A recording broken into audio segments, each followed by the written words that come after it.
Hey guys, what's up? Thanks for joining the channel again for another special episode called Mic Check Night. As you can probably recognize, we have some new equipment here in the studio. Special thanks goes out to some loyal patron supporters, as they say, fans of the channel. And so we got some money pulled together here. Some people donated, sent some money in. How about that? So if you haven't sent money into the channel, why not?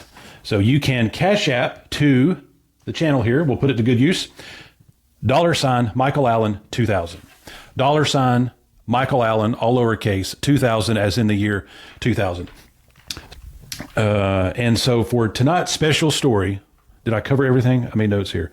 Okay, so anyway, so tonight, it's just like a run through of these microphone checks. So I'm going to post the video, and it's not nothing fancy or like a legitimate episode about anything serious whatsoever. I'm just doing mic checks on this, and I will share one funny story called The Columbian Gorillas. The good thing, you guys know how I clear my throat all the time. Some people love it, some people hate it. So now I can do it when I got to clear the throat. Anyway, so this story originates, gosh, I just need you out of my, there. So, okay, perfect. So this story originates probably around the year 1990, 1998, 1999, the year 2000, just shy of the year 2000. So this is when I was working in the candy factory. Now, if you guys know me, you know I love me some candy factory stories. Stories from the candy factory that I worked in, the M&M's candy factory. That was one of the coolest jobs I've ever had. And if it paid what I make now, I would be in that candy. I loved that place. It didn't pay much. And sometimes the schedule was terrible, but man, I loved working there. It was just the coolest, most surreal environment, period, I've ever worked in ever. And if you've ever seen Willy Wonka and the Chocolate Factory, where everything's painted white, the floor, the walls, everybody's dressed in white, they got that because that's exactly what a candy factory looks like. And so it was just the coolest place to work in, and it went down about 3 levels. It was just ginormous. And they had all these conveyor belts running through the factory full of M&Ms, uncoated M&Ms, peanut butter M&Ms, Twix bars.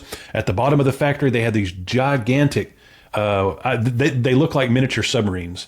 And these vats just churned 200-degree chocolate 24/7. And then from there, it would, go out into the different areas of the factory for the candy making. Twix bars, Oreo cookie bars, all kinds of M&Ms, seasonal M&Ms. They released an M&M that they did not release to the public that we got to use and sample for about weeks prior before. They just discontinued. I don't think it ever reached the shelves. But so it's a flavor that you guys never even heard about. It was I don't know. I'll have to dig in I'll have to go way back there in the memory bank and kind of get the flavor. It was some sort of butterscotch chocolate candy or something like that. So it didn't go great. So it never released to the stores, I don't think. But anyway, so the Candy Factory stories are one of a kind, and I will do a complete series on the Candy Factory because they need, what would you say? They demand their own playlist in their own right. So much respect to the Candy Factory stories.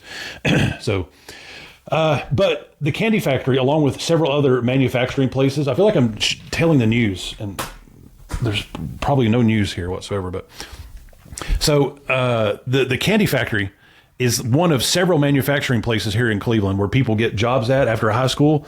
When you're right after high school, you've not gone to state college or real college yet, and you're not that state college is not real. State college is awesome, so I'll do a video on that. My experience at Cleveland State was fantastic. So, or you're not yet gone to the military, and so you're doing a stint here in the manufacturing world. You're getting your foot in the door with some real work experience. You got several places to choose from. You've got, and this was an Amazon place before Amazon became Amazon. It's not Amazon now, but it was basically a distributor, a picking distributorship, picking orders before Amazon ever came about. You had that place. You had the Duracell factory. That was a fun place to work too, kind of. The M&M's Candy Factory. And then you had Olin Chemical Factory here. You had the Bowater Newsprint place. And then you had Dr. Scholl's with the sunscreen and the shoe inserts. Did I say that one already? And so you had a lot of manufacturing places to choose from. And the Candy Factory was just one of several that I did a tour at. A tour of duty, if you will. And a lot of people did that. You would go work at one for 3 months, one for a year, one for another 6 months, and you're just getting a vibe of, which ones worked out great. And back in those days, I mean, if you left a place, you gave a 2-week notice Yeah, you can come back next year. That's fine, you know. And it was cool because some places worked out better for people. Some places did not. So if you left a place on good standing, you could absolutely return to that factory and do your thing there. So the candy factory, hands down, was one of my favorite of the manufacturing places here in town. Now, with the candy factory, back in the late 90s day, we had a lot of migrant workers. We had a lot of legal immigrants that came from South America, Mexico. Most of the most of the Hispanic population was Mexican, but then we did have some folks that were from Brazil and from Colombia, and so I got to know several of the Colombian families because it would be the mom and the dad and the adult teenage kids working in the candy factory. So it was kind of cool. They'd just show up as a family. They would leave as a family. They'd be there 5-6 days a week working with us, helping us out, and so my boss, I had finished a semester of Bible college. So I started one semester, I guess it would have been spring semester, and then you got the summer semester. So it was a summer off.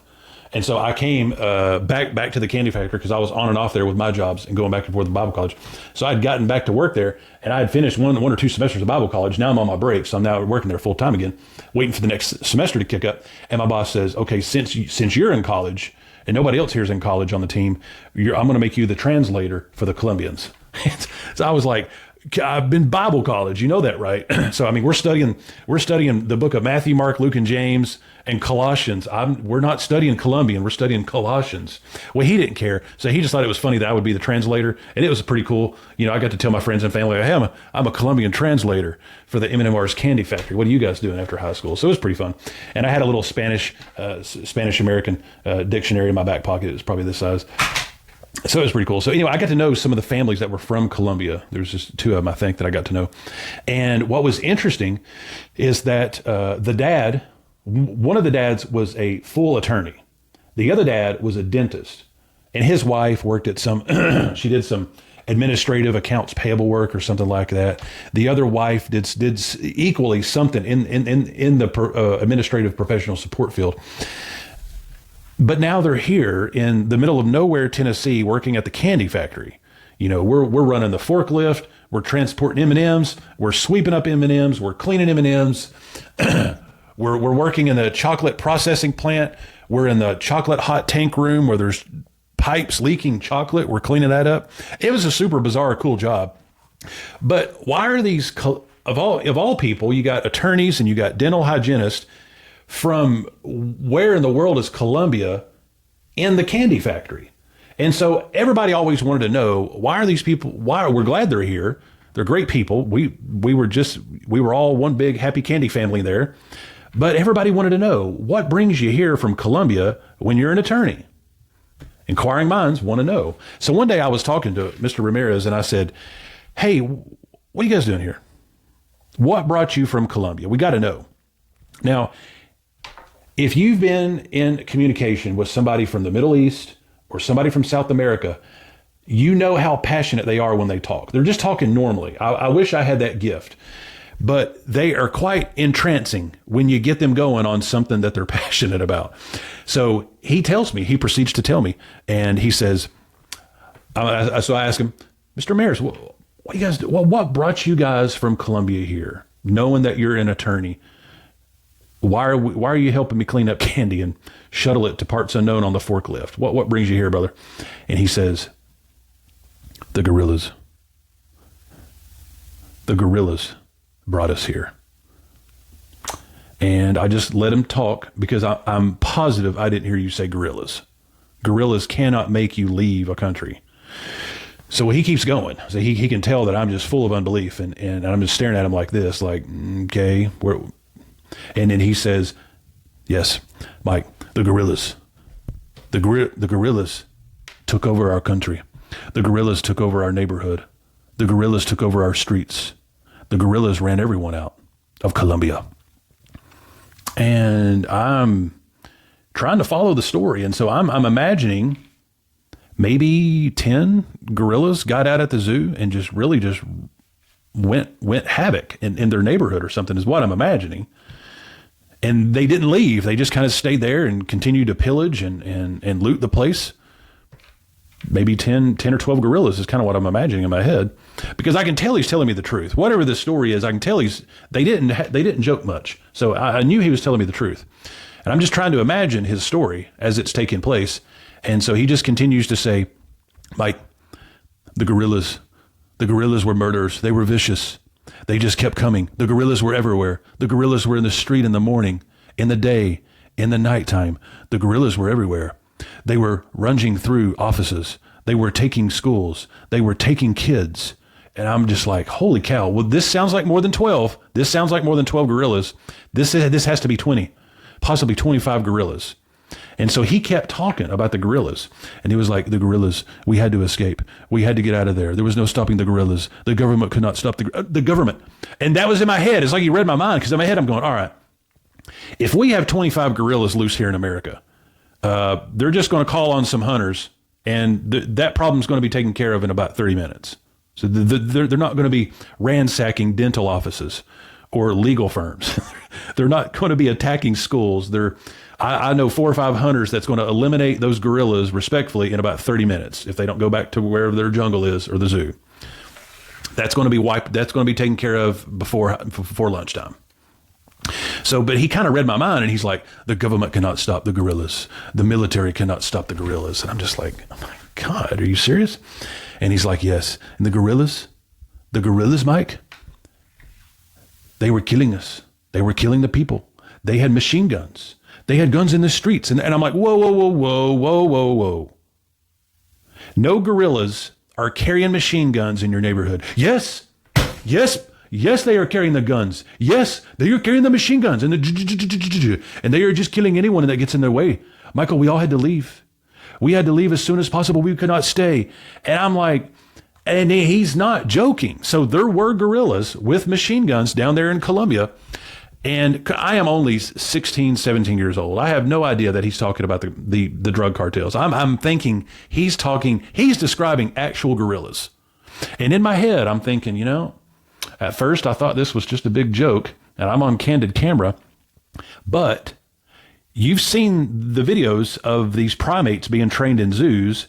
In theory, who am I to say that a dozen gorillas did not get into the Army-Navy store down there, and they've got themselves a couple of squad automatic weapons, and they've got themselves a few machine guns, and just by sheer dumb trial and error, they found out that when you squeeze the trigger, it goes bang, bang, bang, bang, bang, bang, and you can shoot into all the people there, or then the offices.